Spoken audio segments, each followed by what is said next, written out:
Hi, this is another episode of You Can Do. Today what we're going to do is we're going to be building some planters. I'll show you, let's go how to do it now. So as you can see, I've already got two of the planters already built, but what I'm going to do is I'm going to be going over how to do it and what types of material you could use. So first we'll go to the wood. The wood that I chose to use here, these are 1x6 fence posts because the fence posts or pickets are the cheapest. There's two types you could use. You could either use cedar, which will generally last longer. You could use pine, which will rot really quickly. I chose to use pressure treated wood because it'll last the longest. So that's kind of the types of materials that you can use. What I also decided to do is, since this is going to be a garden, I want to line them all with plastic in the inside, and the reason for that is I didn't want any of the pressure treated materials going into the soil, and I didn't want the sides of the wood to be wet from constant watering, so everything would last longer. So all you got to do is cut little slits at the very bottom so that the water could drain out from the very bottom to protect it. So in terms of materials, this one right here is I'd say about a standard size planter. This one took 10 picket fence, so 10 fence pieces. They're about $4 each, so 40 bucks. Then the plastic and nails and screws and glue, and so you're probably looking at about 50 bucks to build one of these with the pressure treated wood, and a cedar would probably be similar. So this was about 10. This one right here has got one more row of height, and with that one more row of height, you know, it's now deep enough you could easily plant carrots in there, I guess, if you wanted to, but that's about as deep as you would want to go. That one right there has got one extra row in the bottom, which is two more 1x6 fence lengths. So that would mean you go from 10 for this one to 12 for this one. Yeah, just two more. So let's see, 1, 2, 3, 4, yeah, just two more. All right, so that's it. Now, in terms of how to build it, let's go over the materials. This is a snapshot of some of the materials that I needed. You're going to need a drill if you decide to use screws. I use the 1 1/4 size. 1 1/4 size is good because if you put two pieces together, it's not going to go through to the other side. So 1 1/4 is the size you use. The other option is you could use staples. Staples are great, and in fact, I probably would have done the whole thing with staples, except I was lazy, and I was using these 1 1/2 staples that I had, and 1 1/4 would be the size that you would need. But staples were great because if you use a screw, screws are great because you could put it in and take it out and fix it later or remove it, but staples will split the wood, which causes it to crack every now and then. So you can't do as close to the edge. You got to do farther away from the edge, otherwise it'll crack. With staples, if you look right here, staples, they don't crack. It goes in so fast. You can go very close to the edge and it bonds very good. So I think staples is your better option. Is aesthetically looking at it, you don't even notice it hardly at all. But anyways, those are your two options. You would want to get the brown treated need a special type of screw for pressure treated wood. So you got to get the pressure treated screws. And staples, I don't think you have to worry about. The other thing is that when you use your wood and you cut it, you're going to see that on pressure treated, the treatment only goes to the outside, and when you cut it, the grain is exposed. You will need to buy this cut and seal, and you'll need to paint the edges that you cut. Otherwise, the wood will be fine here, but then it'll rot there, and then that rot will spread inside. So you gotta treat both ends. Tape measure, screwdriver. You need a 90 so that you can make everything square. Safety glasses. This is for your cuts. Pencil. This is for applying the cut and seal. Stapler I use for the plastic. Hammer. Gloves for treatment. 90 for squaring things up again. Cutting plastic. For doing for taking these rough edges right here, which leaves these little bits, you could either use a file or you could go and use a sander. Sander's probably faster. Just don't sand it too much, otherwise the pressure treated won't really, you want a little bit rough so that the treatment will absorb. Otherwise you're going to get the dust all over your mouth. And safety glasses, or by the end of the day you're going to be blinking because of all the table saw cuts that cause your eyes to fill up with dust. I got some vapor barrier. The vapor barrier was, does this say how thick it is? This one was a decent size. 0.34. That was for the inside here. Okay, so, and then you're going to need a staple gun, table. You're going to need a saw to cut your squares, table saw, and a jigsaw for doing some of the ends on the bottom. So that's kind of a list of the material that you're going to use. And the last thing I got right here is I got some PL Premium, and that's going to be just for gluing the very bottom. Okay, so even though it's even already constructed, what we're going to do is I'm going to break it down in terms of how I assembled everything together. So the first thing I did, and I'll grab my tape measure so you can get measurements here. So the first thing you're going to do right here is you're going to assemble this side and this side right here. And you're going to need to cut these pieces right here. You'll need 6 of them. They are approximately 2 3/4. The reason I chose 2 3/4 is a 1x6 will easily fit 2 of them. So you could take a 1x6, you could cut the 1x6 in half, and those are the legs that it stands on. 1, 2, 3. The height of them is about 17 3/4. So you could easily get 1 picket fence will do all your stands. The dimensions of this are 2 feet by, well, they're 4 feet in the inside. So it's 2x4 approximately. So you take these the stands right here. You take 2 planks, lay them flat on the ground like this, and then you take your legs and you just screw them into the side of it and you make it square. So you do both these 2 pieces. Then you take your other two planks right here, and these ones right here will then screw into the sides of those. So you've basically built the whole frame of your planter. Then what you'll do is you'll take this, you'll tip it upside down. I'm just going to do that and just show you what it looks like. So this is all screwed in. The next step is you're going to be taking the fence pickets and you're going to staple them into the side. Now, do I use staples? Do I use screws? I use screws right here, and once I did one, I figured, okay, I'll just keep using screws, which is fine. But when I did the bottom, and I put the bottom into the wood, I actually used staples because I had to get very close to the edge. You can't see it because this part right here is covering everything up.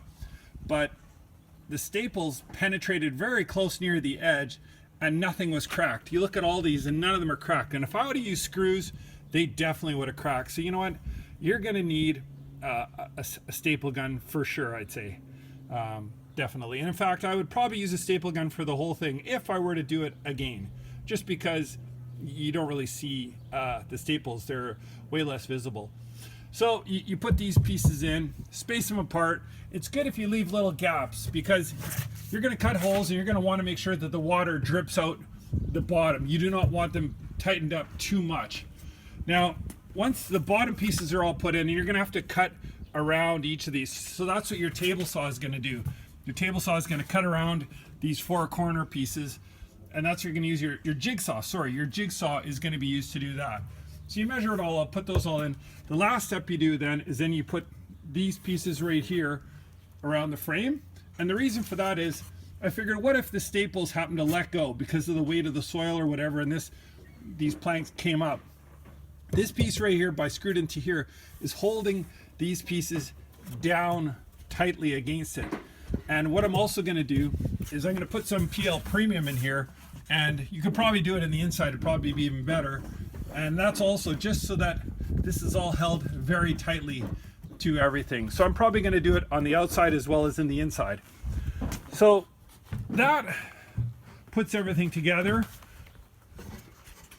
The last step, the last two steps you do is you're going to cut the plastic. You're going to line the whole thing with plastic. You can see that the wood is wet, so there's condensation from the night before.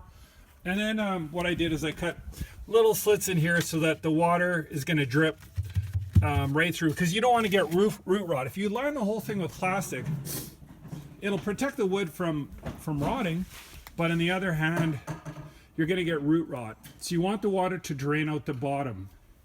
So that's important. But if you use regular wood, the constant wetness is going to rot out the bottom. So once you've put the plastic inside and you've stapled it all around, the very final step is you're going to put this trim piece on the top. The trim piece on the top, what it does is it prevents your end grains from water standing on it and getting in and rotting it. It's basically going to protect the whole top piece of it and put a nice frame around it. And as you can see, it's a nice frame.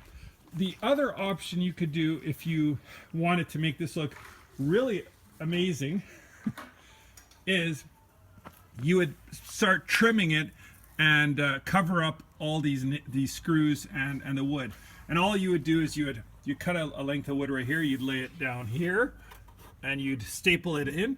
Or you could go from the other side of the wood, screw it in this way into the wood, and then you wouldn't see any nails or screws. And then you would just put a piece here on the bottom, and you would put a piece right here up the middle. And then if you did that, then you would basically, you would see only the very top screws or staples. That's it. This would all be covered by a row here. This would be covered by a row down here, and this would be covered by a row on the bottom. So if you boxed it all in and framed it, you literally wouldn't see anything. But I looked at it kind of the way it is, and you know what? This is good enough for me. So I kind of stopped here. I would have just made it heavier. And I kind of wanted to see how this thing would overall last. So that's kind of the way I went. Okay, so I'm going to go one more time over the dimensions, just so you know kind of what dimensions I use for everything. So right here, for the length up there, you're looking at 17 3/4. For these little pieces right here that stand on, they're 2.5. This is all in inches.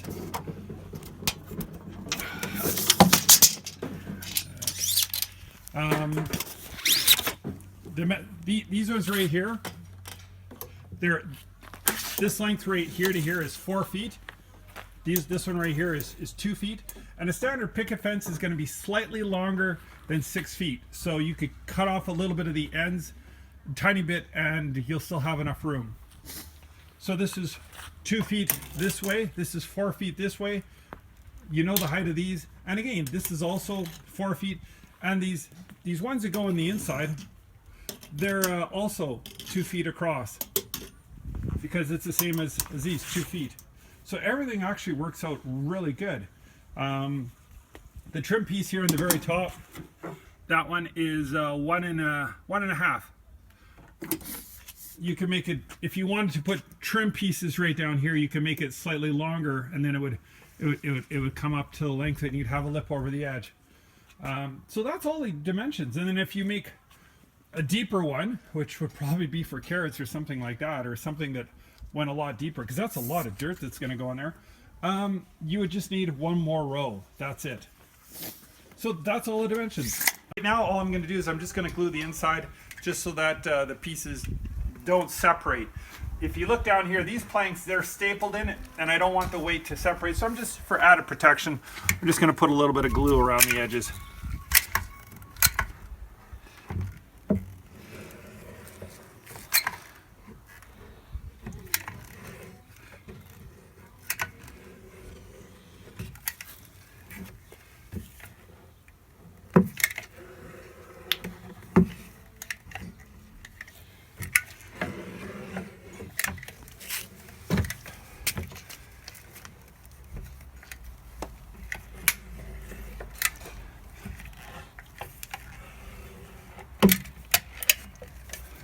Put the glue in, not the greatest job. Just use your finger This stuff expands, so what it's going to do is it's kind of going to expand in the cracks. I'm just putting it just so that it adds extra layer of contact.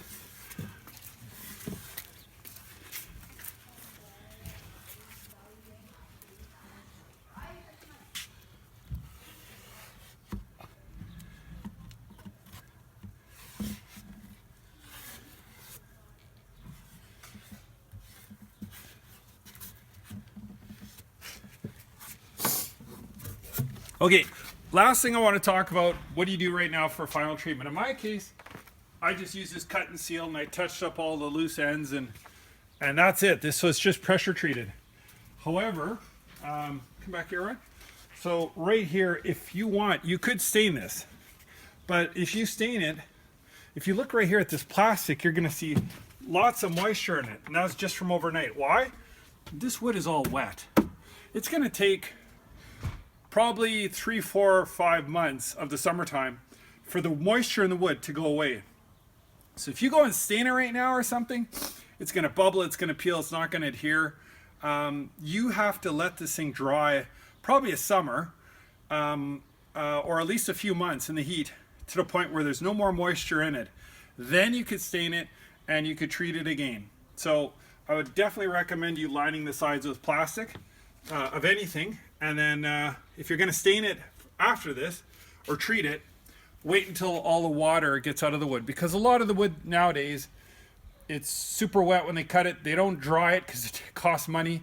So you take it home, it warps, it bends as all the moisture comes out over time. But I just know it's wet, and I know that I'm going to wait until it's dry if I were to stain it. But honestly, I'm just going to leave it like this. Okay, I've put in the plastic. This is what I hated doing the most.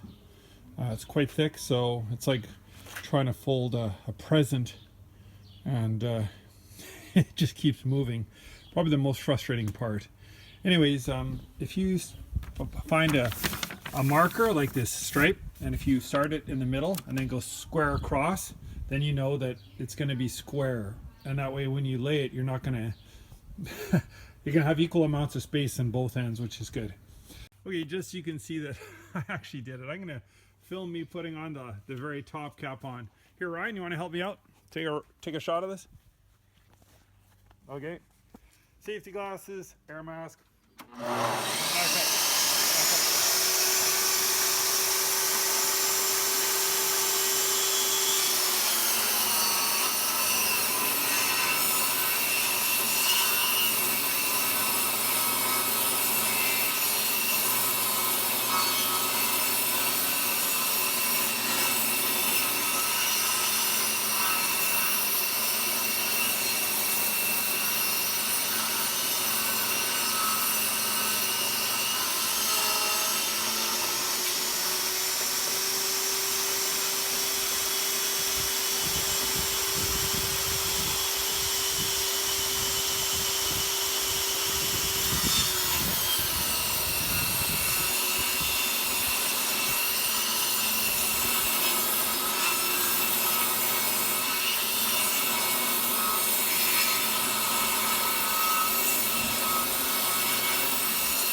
These are the caps that are going to go right on here.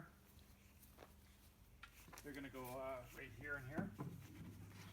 So what I'll do is I'm going to cut 2 foot length, which is going to go over top of here, and another 2 foot length there. But all the wood is going to come from right here. So let's move this over to the cut saw. We'll cut off these.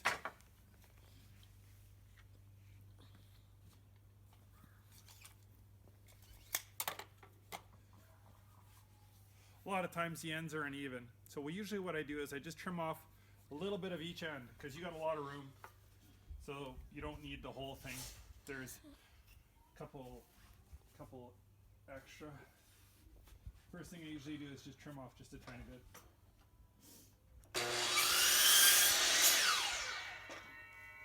Now I know the ends are always going to be square, so I know everything's going to measure up. I'll cut it a little bit less. This one definitely has to be 2 foot.